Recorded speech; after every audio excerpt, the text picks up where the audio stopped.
अनुलोम विलोम प्राणायाम, जिसे कि alternate breathing exercise भी कहा जाता है, एक सर्वोत्तम प्राणायाम है जिसे करने से किसी भी व्यक्ति को विशेष लाभ मिलते हैं।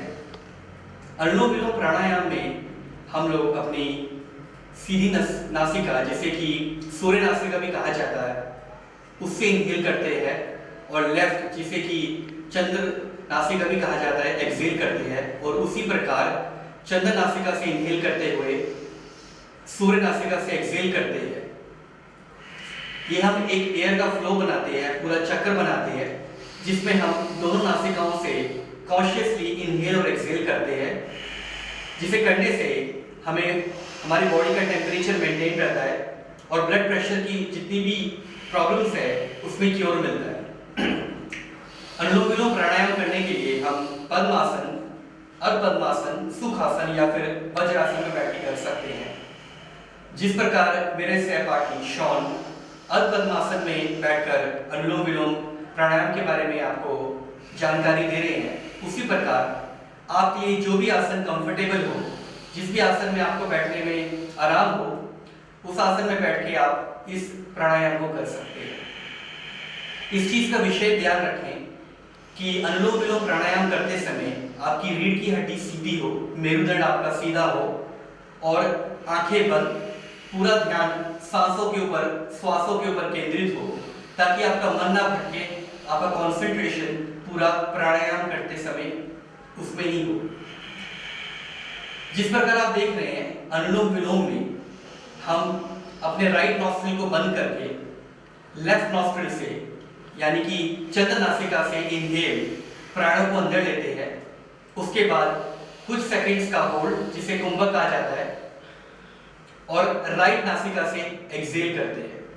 इसी प्रकार राइट नासिका को बंद करते हुए लेफ्ट नासिका से एक्सहेल करते हैं। इस चक्र को शुरुआत में आप 20 से 25 बार कर सकते हैं, और निरंतर अभ्यास करने के बाद इस कैपेसिटी को धीरे धीरे 40 से 60 और उससे अतिरिक्त अपनी क्षमता के हिसाब से बढ़ा सकते हैं। अनुलोम विलोम करने से आपके शरीर में प्राणों की मात्रा बढ़ती है, ऑक्सीजन लेवल अतिरिक्त जाने से आपके ब्लड के अंदर, रक्त के अंदर ऑक्सीजन बढ़ता है, जिसकी वजह से आपका ब्लड प्यूरिफाई होता है।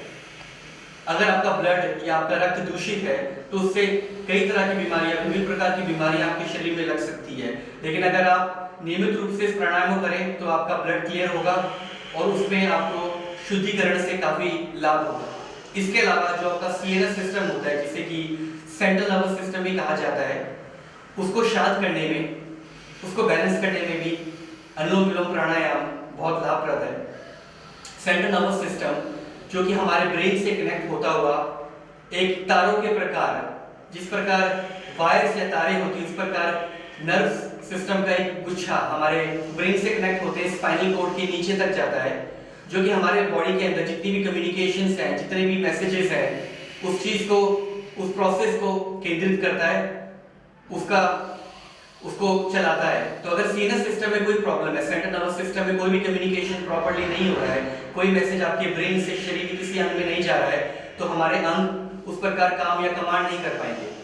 आपने देखा होगा कि एक आयु के बाद जाके कई लोगों के शरीर कांपता है, शरीर हिलता है, जिसे पार्किंसंस भी कहा जाता है। इसका मतलब आपकी उनके कम्युनिकेशन मैसेज जो ब्रेन से अंगों में जा रहे हैं, उसमें कोई गड़बड़ी है या फिर वो प्रॉपर तरीके से नहीं जा रहे।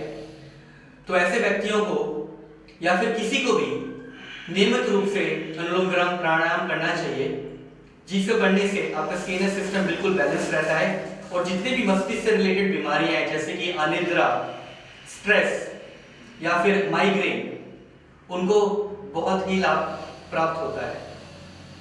माइग्रेन भी एक बड़ी कॉमन बीमारी है जो कि खासकर महिलाओं में पाई जाती है।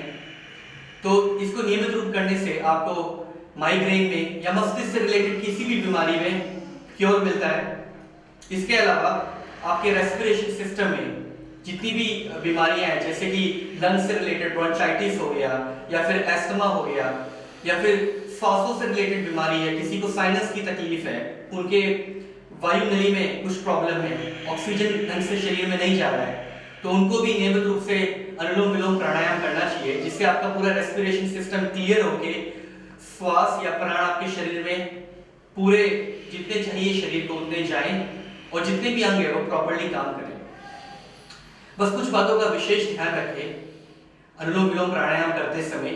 एक तो आपका आंखें बंद होनी चाहिए, पूरा ध्यान सांसों के ऊपर केंद्रित होना चाहिए। आपको ध्यान मुद्रा में बैठ के अनुलोम विलोम प्राणायाम करना है।